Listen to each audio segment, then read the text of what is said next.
தோழர்கள் அனைவருக்கும் வணக்கம். இன்றைக்கு காலையில் யூடியூப்பை ஓப்பன் பண்ணும்போது தான் அதர்மம் சேனலானது யூடியூப்லேருந்து நீக்கப்பட்டுள்ளது அப்படிங்கிற ஒரு செய்தியை காண நேர்ந்தது. அப்புறம் மெயிலை செக் பண்ணும்போது மெயிலும் வந்திருக்கு. எங்களுடைய ஹராஸ்மெண்ட் பாலிசியின் அடிப்படையில் உங்கள் சேனலை தூக்கியிருக்கோம் அப்படிங்கிற ஒரு மெயிலையும் பார்க்க நேர்ந்தது. நீங்கள் அப்படி யாரை துன்புறுத்தின அப்படிங்கிறது தெரியல. அப்படி ஹராஸ்மெண்ட் பாலிசியின் அடிப்படையில் துன்புறுத்தலுக்காக சேனலை ரிமூவ் பண்ணியிருக்கணும்னா 2வது நாளே என்னுடைய சேனலை தூக்கியிருக்கணும். ஏன்னா 2வது சேனல் ஆரம்பித்த 2வது நாளே அண்ணன் சீமான் அவர்களை துன்புறுத்த ஆரம்பித்தேன். அது ஒரு கட்டத்தில் உச்சபட்ச துன்புறுத்தல், இது மனித உரிமை மீறல் அப்படிங்கிற அளவுக்கு சீமானை துன்புறுத்தியிருக்கேன். அப்போதெல்லாம் இந்த சேனலானது நீக்கப்படலை. இன்னும் சொல்லப்போனால் அப்போது நாம் தமிழரை சார்ந்தவங்க இப்படி ஒரு வேலையை நமக்கு எதிராக செய்யலை அப்படின்னு சொல்லலாம். ட்ரை பண்ணியிருக்கலாம். ஆனால் மாசாக பெரிய ஆர்கனைஸ்டாக மாறி நம்மளுடைய சேனலை தூக்கணும் அப்படிங்கிற அடிப்படையில் பெரிய நடவடிக்கைகள் அவங்க ஈடுபட்டதாக தெரியல. ஆனால் இப்போது விஜயை பேச ஆரம்பித்த சில வாரங்களில் இப்படி ஒன்று நடந்திருக்கு.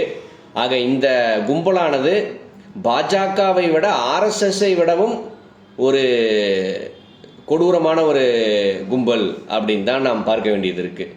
நீங்கள் தோழர்கள்கிட்ட பேசும்போது என்ன சொல்கிறாங்கன்னா, விஜயை டேன்னு சொன்னாவே அந்த சேனலை டார்கெட் பண்ணி ரிப்போர்ட் அடிக்கிறானுங்க அப்படிங்கிறத தோழர்கள் பதிவு பண்ணாங்க. நமக்கு என்னன்னா, நம்ம யூடியூபரும் கிடையாது, இந்த சேனல் தான் நம்முடைய அடையாளங்கிறதும் கிடையாது. இன்னும் சொல்ல போனாங்க, ஏங்க சேனலில் வீடியோவே போட மாட்டேங்கிறீங்க அப்படின்னு கேட்கக்கூடிய அளவுக்கு தான் அந்த சேனலானது இருக்கும். ஆக நானே பல நாள் கழித்து நேற்று தான் ஒரு வீடியோவாக அதில் அப்லோட் பண்ணேன். இன்றைக்கி ஓப்பன் பண்ணி பார்க்கும்போது ரிமூவ்டுன்னு வருது. ஆக அந்த சேனலுக்கு நாம் தரக்கூடிய முக்கியத்துவம் அவ்வளோதான். இன்னும் சொல்ல போனாங்க, அதில் எவ்வளோ ரெவென்யூ ஜென்ரேட் ஆகுது, எவ்வளோ ரெவென்யூ ஜென்ரேட் ஆகி அக்கௌண்ட்டுக்கு போகுது அப்படிங்கிறத கூட நான் பார்க்க மாட்டேன். திடீர்னு பார்த்தா ஒரு அமௌண்ட் இருக்கும். இந்த அமௌண்ட் எங்கேருந்து வந்துச்சு, யார் நமக்கு போட்டு விட்டாங்கன்னு யோசிக்கும்போது சரி யூடியூப்லேருந்து வந்திருக்க மாட்டிருக்குன்னு அதை நான் சர்வசாதாரணமாக கடந்து போகிற அளவுக்கு தான் அந்த சேனலுக்கு நாம் தரக்கூடிய முக்கியத்துவம். நமக்கு அது ஒரு பிளாட்ஃபார்ம், அவ்வளோதான். அங்கே இல்லாட்டி ஃபேஸ்புக்கில் பேசுவேன், இன்ஸ்டாவில் பேசுவேன். நாளைக்கு அங்கேயும் பிளாக்கா மறுபடியும் இன்னொரு அக்கௌண்ட் ஓப்பன் பண்ணி பேசிகிட்டே தான் இருப்போமே ஒழிய இதெல்லாம் நம்மை தடை செய்யாது. இதை சர்வசாதாரணமாக எடுத்துக்கக்கூடிய அளவுக்குத்தான் இதற்கு நாம் கொடுக்கக்கூடிய மரியாதை. இருந்தாலும் இன்னொரு சேனலும் வேறு ஒரு பேரில் க்ரியேட் பண்ணலாம். அதர்மம்னே போடலாமா, இல்லை அதர்மம் 2.0 ஏதோ ஒரு பேரில் இன்னொரு சேனலையும் க்ரியேட் பண்ணி இனி பேசக்கூடிய வீடியோக்களை அந்த சேனலையும் போடலாம். அல்லது இதே சேனல் திரும்ப வருதா அப்படிங்கிறது நமக்கு தெரியல. எது எப்படி ஆனாலும் நம்முடைய வேலை தொடர்ந்து நடந்துகிட்டே தான் இருக்கும் அப்படின்னு சொல்வதற்காகத்தான் இந்த வீடியோ. இதுவும் கடந்து போகும். நான் உங்கள் கேவி ஈஸ்வரி. அனைவருக்கும் வணக்கம். அதாவதுங்க, இது யார் அப்படின்னு கேட்டிங்கன்னா, நம்ம அதர்மம் சேனலுடைய உரிமையாளர் பிரதர் மனோஜ். உங்களுக்கு நல்லாவே தெரிஞ்சிருக்கும். ஏன்னா கடந்த திமுக ஆட்சியில் எதிர்கட்சியாக இருக்கக்கூடிய அண்ணா திமுகவை தான் நம்ம விமர்சனம் பண்ணணும். அதுதான் உலக வழக்கம். ஆனால் அதற்கு மாறாக நாம் தமிழர் கட்சியை வச்சு செய்தது யாருன்னு கேட்டிங்கன்னா, அதர்மம் சேனல் மாதிரி இருக்கக்கூடிய சேனல்கள் தான், யூடியூப் சேனல்கள் தான். எப்போதுமே ஆளுங்கட்சி எதிர்கட்சி அவங்களுக்கு சாதகமாக சேட்டலைட் சேனலும் இயங்குவாங்க. யூடியூப் சேனலும் சமூக வலைத்தளங்களும் இயங்கிட்டு தான் இருப்பாங்க. அது தவறு கிடையாது. எல்லாருக்கும் ஒரு பார்வை இருக்குது. எனக்கு அண்ணன் சீமானை பிடிக்கும், அதை மாதிரி அவங்களுக்கு தளபதி ஸ்டாலினை பிடிச்சிருக்கலாம். அந்த மாதிரி ஒவ்வொருத்தருக்கும் ஒரு பார்வை இருக்குது. ஆனால் அதை நாம் சேனலுக்குள்ளே கொண்டு வர்றது, பத்திரிகைக்குள்ளே கொண்டு வர்றது, அதுதான் தவறாக இருக்குது. ஜனநாயகத்தின் 4ஆம் தூண் என்று சொல்லக்கூடிய இந்த பத்திரிகைகள் இன்றைக்கும் கட்சி சார்ந்து இயங்குவது, சாதி சார்ந்து இயங்குவது, மதம் சார்ந்து இயங்குவது, இதெல்லாம் தவறு. அந்த ஜனநாயகம் என்ற வார்த்தைக்கு அர்த்தம் இல்லாமல் போயிடும். அப்போ ஆளுங்கட்சி எதுவோ அதைத்தான் நாம் விமர்சனம் பண்ணணும். அதுதான் உலக வழக்கம் கூட. ஆனால் டிஎம்கே சார்ந்து இயங்கக்கூடிய இந்த மாதிரியான யூடியூப் சேனல்கள்லாம் நாம் தமிழர் கட்சியை குறி வச்சு அடித்தாங்க. ஏன்னா 3வது இடத்துல இருந்தது நாம் தமிழர் கட்சி.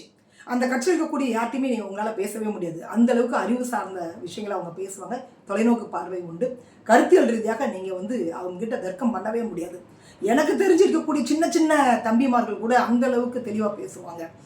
அதாவது இப்போ இருக்கக்கூடிய இந்த தற்கொலை கழகத்தில் இருக்கக்கூடிய யங்ஸ்டர்ஸ் மாதிரிலாம் அவங்க கிடையாது. அவங்க ரொம்ப மெச்சூர்டு. ஸோ அப்படி ஒரு கட்சி இருக்கும் பொழுது 8 விழுக்காடு வாங்கி அந்த கட்சியை 15 வருடங்களாக ரன் ஆகிட்டு இருக்கக்கூடிய அந்த கட்சியை அந்த பாலியல் வழக்கில் வச்சு செய்தாங்க. அதர்மம் சேனல் மாதிரி மனோஜ் பிரதர் மாதிரி நிறைய பேர் வந்து அண்ணன் சீமானுடைய அந்த வழக்க பொது தளங்களில் பேசினாங்க. அதாவது அவர் சொன்ன மாதிரியே வந்து தனி மனித ஒழுக்கம் அதுக்குள்ளே நம்ம போக வேண்டாம்.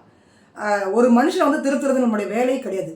அவர் தவறு செய்தார் அப்படின்னா அதுக்காக நீதிமன்றம் இருக்குது, அவங்க பார்த்துக்கிட்டோம்.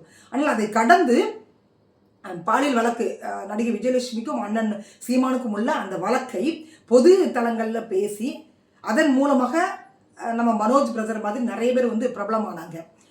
நம்ம மனோஜ் பிரதர் சொன்ன மாதிரி உச்சகட்ட துன்புறுத்தலுங்க அண்ணன் சீமானை வந்து மன உளைச்சலுக்கு ஆளாக்கி ப்ரெஸ் மீட்டில் அண்ணனே வந்து புலம்புனாங்க.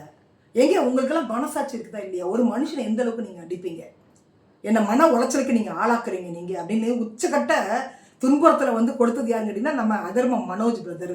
இந்த மாதிரி இருக்கக்கூடிய யூடியூப் சேனல்கள், டிஎம்கேக்கு ஆதரவாக செயல்பட்ட யூடியூப் சேனல்கள். ஆனால் அப்போ கூட பார்த்தீங்க அப்படின்னா நாம் தமிழர் கட்சியில் சேனலை வந்து ரிப்போர்ட் அடித்து தூக்கணுன்ற எண்ணம் அவங்களுக்கு வரல. அவங்களும் கருத்துக்களை பதிவு பண்ணாங்க, இவங்களும் விமர்சனத்தை முன் வச்சாங்க. அப்படி கடந்து போயிட்டு இப்போ ஆட்சி மாறிட்டு.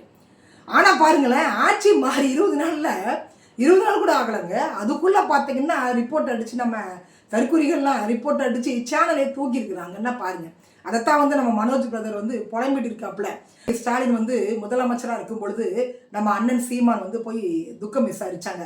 நம்ம ஐயா மூக்க முத்தோடைய மரணத்தை முன்னிட்டு துக்கம் விசாரிச்சாங்க. அதற்கு ஒரு விமர்சனம் எழுந்தது. எல்லாருடைய பார்வையும் அப்படி தானே இருக்கும். அதே மாதிரி இப்போ தமிழக முதலமைச்சராக இருக்கக்கூடிய விஜய் அவர்கள் பதவி ஏற்ற உடனே எல்லாரையும் போய் சந்திக்கிற மாதிரி அண்ணன் சீமானை வந்து சந்திச்சாங்க. அப்பவும் வந்து ஒரு விமர்சனம் எழுந்தது. நாம் தமிழர் கட்சி ஆளுங்கட்சியாக இருக்கக்கூடிய டிஎம்கே தான் அடிக்கணும், ஆனால் டிஎம்கே அடிக்காம விஜயை வந்து அவங்க அடிச்சாங்க. இன்னைக்கு 4 விழுக்காடு வாக்கு குறைந்ததுக்கான காரணம் அதுவாக தான் இருக்கும் நான் நினைக்கிறேன். ஏன்னா டிஎம்கே ஆட்சியில் 5 வருடங்கள்ல பார்த்தீங்க அப்படின்னா ஏகப்பட்ட குற்றச்சம்பவங்கள், நாம் அதெல்லாம் மறைக்கவே முடியாது. அத்தனை குற்ற சம்பவங்களுக்கும் நாம் தமிழர் கட்சி விமர்சனம் செய்திருந்தாங்க தான். கடைசியாக ஒரு 6 மாதம் 1 இயர் நீங்கள் பார்த்தீங்கன்னா அவங்க விஜய் பக்கம் அப்படி திரும்பிட்டாங்க. நானே நிறைய பதிவுகள் போட்டேன். ஏன் இப்படி நீங்கள் விஜய் ஏன் வந்து நீங்கள் அடிக்கிறீங்க? அவர் இப்போ தாங்க கட்சி ஆரம்பிச்சிருக்காரு, அவரை விட்டுடுங்க. அவர் ஆட்சியை பிடிச்சா நம்ம அடிக்கலாம், அது வேற விஷயம். ஆனால் நாம் வந்து யாரை எதிர்க்கணும்னா டிஎம்கே தான் எதிர்க்கணும். நம்ம அதை தானங்க பண்ணணும். ஆளுங்கட்சி அங்கே நடக்கக்கூடிய குற்ற சம்பவம் தானங்க நாங்கள் எடுத்து சொல்லணும். அதை விட்டுட்டு நீங்கள் எப்படிங்க விஜய் போய் நீங்கள் அடிப்பீங்க? நம்ம கேட்ட மாதிரி இன்னைக்கு வந்து 8 விழுக்காடு வாக்கு என்பது 4 விழுக்காடாக குறைந்து விட்டது. திரைக்கவர்ச்சியாக கூட இருக்கலாம், நம்ம வந்து மாற்றுக்கிறது சொல்கிறதுக்கு இல்லை. அண்ணன் திருமாவளவனே புலம்பிட்டு இருக்காப்புல, பாதி பேர் அப்படியா போயிட்டாங்க அப்படின்னு சொல்லிட்டு கட்சி அங்கே கொண்டு போய் அடக்க வச்சுட்டாப்புல. அந்த மாதிரி இன்னைக்கு நாம் தமிழர் கட்சி 4 விழுக்காடாக குறைந்தது காரணம் விஜயா கூட இருந்துட்டு போட்டோம். ஆனாலும் கூட நம்ம கட்சி இருக்கக்கூடியவங்க நிறைய பேர் வந்து விஜயை வந்து டைரெக்டாக அடித்தாங்க, அவருடைய பர்சனல் வாழ்க்கையில எடுத்து பேசினாங்க. அது வந்து தவறுங்க. அதாவது திரிஷா பற்றியோ இல்லை விஜயலட்சுமி பற்றியோ யாரை பற்றி பேசுறது நமக்கு ரைட்ஸ் இல்லை. அப்போ அவர் ஒன்றுமே இல்லை, ஒரு கட்சி ஆரம்பிச்சிருக்கிறார், அவ்வளோதான். ஆனால் அதற்காக வந்துட்டு நாம் தமிழ் கட்சி ஒட்டுமொத்தமாக 6 மாதங்கள்லேருந்து 1 இயர் வரைக்கும் விஜயை அடிக்க ஆரம்பித்தாங்க, டிஎம்கே மறந்துட்டாங்க. இது எல்லாருக்குமே வருத்தமாக இருந்தது. இன்னைக்கு அண்ணன் சீமானும் தளபதி ஸ்டாலினும் சேர்ந்துட்டாங்க, அண்ணன் சீமானும் விஜய் வந்து சேர்ந்துட்டாங்க. இன்னைக்கு நம்மள மாதிரியான நடுநிலையாக பேசக்கூடிய ஆட்கள் மட்டும்தான் நாம் இன்னும் பேசிகிட்டு இருக்கிறோம். அதனால மனோஜ் பிரதர் மட்டும் இல்லை, எல்லாருக்குமே அதுதாங்க. ஒரு கட்சி சார்ந்து பேசுறது, ஒரு கட்சி வந்து ஆதரித்து பேசுறதுலாம் பண்ணவே பண்ணாங்க. எல்லாத்தையுமே வந்து பேசுங்க, நடுநிலையாக பேசுங்க. அப்போ தான் வந்து நாம் வந்து இந்த தளத்தில் இயங்குவதற்கான ஒரு அர்த்தம் இருக்கும் அப்படின்னு நான் நினைக்கிறேன். நாம் தமிழர் கட்சியை பொறுத்த வரைக்கும் ஒருத்தருடைய வாழ்க்கையை அழிக்கணும், சேனலை தூக்கணும், ரிப்போர்ட் அடிக்கணும் அப்படின்லாம் வந்து போக மாட்டாங்க, கடந்து போயிடுவாங்க. ஸோ அது வரைக்கும் வந்து பார்க்கும் பொழுது நாம் தமிழர் கட்சிக்கு உண்மையில நன்றி தான் நம்ம சொல்லணும். நம்ம அதர்மம் சேனலை வந்து திருப்பி கொடுக்கணும். அதே நேரத்தில் வந்து சிஎம் வந்து இந்த மாதிரியான விளையாட்டுகள் எல்லாம் ஈடுபடக்கூடாது. தமிழகத்தில் 1008 பிரச்சனைகள் இருக்குது, அதை விட்டுட்டு சேனலை தூக்குறது, ஃபேஸ்புக் ஐடி தூக்குறது, இன்ஸ்டாகிராம் ஐடி தூக்குறது, பைந்தாங்குழி மாதிரி இந்த வேலையெல்லாம் நீங்கள் பண்ணக்கூடாது, பண்ண மாட்டேங்க இனிமே அப்படின்னு நான் நினைக்கிறேன். ஏன்னா வந்து சமூக வலைத்தளங்கள் என்பது கடல் மாதிரி, நீங்கள் வந்து அதை அழிக்கவே முடியாது. நீங்கள் என்ன சொல்கிறது, மூட்டை பூச்சிக்கு பயந்து வீட்டை கொளுத்துற கதையாக ஆகிடும் அது. அதனால் அப்படி பண்ணாமல் கருத்துக்கு கருத்தியல் ரீதியாக நீங்கள் வந்து பதிவு பண்ணுங்கள், அப்படி சொல்லிக் கொடுங்க உங்கள் தற்கொலைகளுக்கு. நன்றி.